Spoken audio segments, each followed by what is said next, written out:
तो दोस्तों, आप सभी का बहुत बहुत स्वागत है मेरे चैनल दी अनमोल हाउस में। मैं एक लंबे समय के बाद आप सभी से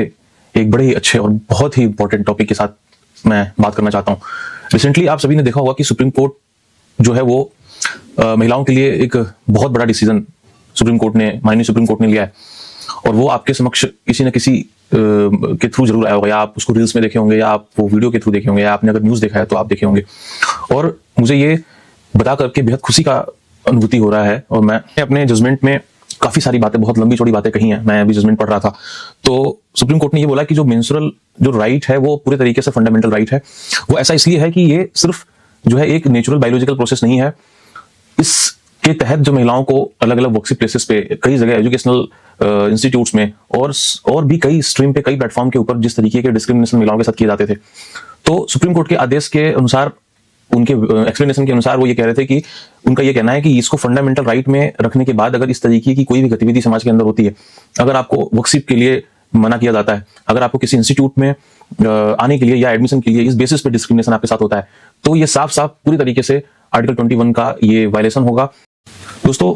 सुप्रीम कोर्ट ने सबरीमाला केस में ये बोला था कि अगर आप महिलाओं को उनके मेंस्ट्रुअल हेल्थ के बेसिस पे अगर आप उनको कहीं का भी एक्सेस डिनाई करते हैं, तो ये पूरी तरीके से 14, 15 और 21 आर्टिकल का जो है वो वायलेशन है। अगर आप किसी को डिग्निटी लाइफ जीने नहीं देते हैं, अगर आप किसी की जो इक्वालिटी है वो उसे छीन लेते हैं, अगर आप किसी को किसी बेसिस पे अगर आप उसके साथ डिस्क्रिमिनेशन करते हैं, तो ये कहीं से किसी भी तरीके से आप इसकी एक्सेप्टेंस सोसाइटी में नहीं लेके आ सकते हैं, जिसको सुप्रीम कोर्ट ने 2018 के अपने निर्णय में पूरी तरीके से खारिज कर दिया था, और उसी का ये अगला कदम है जो आप आज माननीय न्यायालय के आदेश में देख रहे हैं।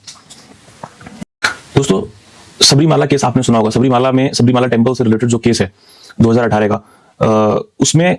माननीय सुप्रीम कोर्ट ने ये डिसीजन दिया था कि जो 10 साल से लेकर के 50 साल तक की महिलाओं को जो टेम्पल के अंदर ऑन बेसिस ऑफ मेंस्ट्रुएशन जो डिस्क्रिमिनेशन किया जा रहा था, उसको पूरी तरीके से सुप्रीम कोर्ट ने अनकॉन्स्टिट्यूशनल बताया था, और उसने वो बोला था कि menstruation can not be ground for exclusion on any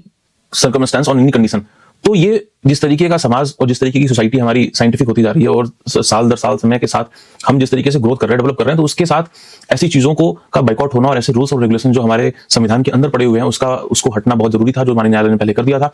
उसी का एक अगला स्टेप लेकर के माननीय न्यायालय ने आज फिर से एक बड़ा कदम उठाया है, जो मैंने आपको वीडियो में मैं डिस्कस किया हूं आपके साथ। तो दोस्तों, माननीय न्यायालय ने इस टॉपिक पे जजमेंट देते हुए उनका जो एक्सप्लेनेशन था वो आपको जरूर पढ़ना चाहिए, वो बहुत ही दिलचस्प है। मैं अभी पढ़ रहा था, उसमें काफी ब्रॉडली लिखा हुआ है कि माननीय न्यायालय ने ये बोला कि ये जो मेंस्ट्रुअल साइकिल है महिलाओं को, ये पूरी तरीके से नेचुरल बायोलॉजिकल प्रोसेस है। अगर कोई महिला इस दौर से गुजर रही है, तो आपके मन के अंदर किसी तरीके की कोई हीन भावना नहीं आनी चाहिए, क्योंकि ये पूरे तरीके से नेचर के द्वारा किया गया प्रोसेस है। और साथ ही साथ माननीय न्यायालय का ये भी कहना था कि ये जो डिस्क्रिमिनेशन है, ये कहीं ना कहीं महिलाओं की डिग्निटी को, महिलाओं के मेंटल हेल्थ को इफेक्ट करता है, और बुरे तरीके से करता है। आप अपने आसपास भी देखते होंगे कि कई जगहों पे जो महिलाएं, अगर उन्हें इस तरीके की नेसेसिटी, इस तरीके की जरूरत पड़ती है, तो वो बहुत ही हेजिटेट हो जाती हैं, और वो समझ नहीं पाती हैं कि उन्हें किस तरीके से हैंडल करना है। इसके साथ ही साथ सुप्रीम कोर्ट ने ये भी बोला कि जो डिनायल ऑफ एक्सेस है आपके वर्कशिप प्लेसेस का या एजुकेशनल इंस्टीट्यूट का, उसके साथ ही साथ सैनिटेशन का जो डिनायल एक्सेस है, तो अगर ऐसा कहीं होता है, इस तरीके की चीजें होती हैं, तो ये इक्वालिटी और पर्सनल लिबर्टी के ऊपर एक तरीके से वार है। तो ये सबका कंक्लूजन कोर्ट ने ये दिया कि भाई इसको हम सिर्फ मानवता के बेसिस पे, ह्यूमैनिटी के बेसिस पे इसको अब हमें देखना बंद करना चाहिए, और हमें इसको आर्टिकल 21 के अंदर डाल करके और इसके ऊपर कहीं ना कहीं एक तरीके से आपको एक इन्फोर्समेंट देना चाहिए कि आप अगर इसको किसी भी एंगल पे अगर आप इसको डिनाइल करते हैं, महिलाओं के जो राइट्स हैं उसको एजुकेशनल लेवल पे, या आप अगर वर्कशिप के अंदर एंट्री के लिए अगर आप उसको डिनाइल करते हैं, तो आर्टिकल 21 के अंदर इसको पूरे तरीके से इसका वायलेशन माना जाएगा, और आपके ऊपर किसी भी तरीके की कोई भी कार्रवाई हो सकती है, जो इसके अंदर प्रोविजन लिखा गया है। तो दोस्तों, मैं अंत में जाते जाते आपसे यही बोलना चाहूंगा कि जो मेंस्ट्रुअल हेल्थ है, वो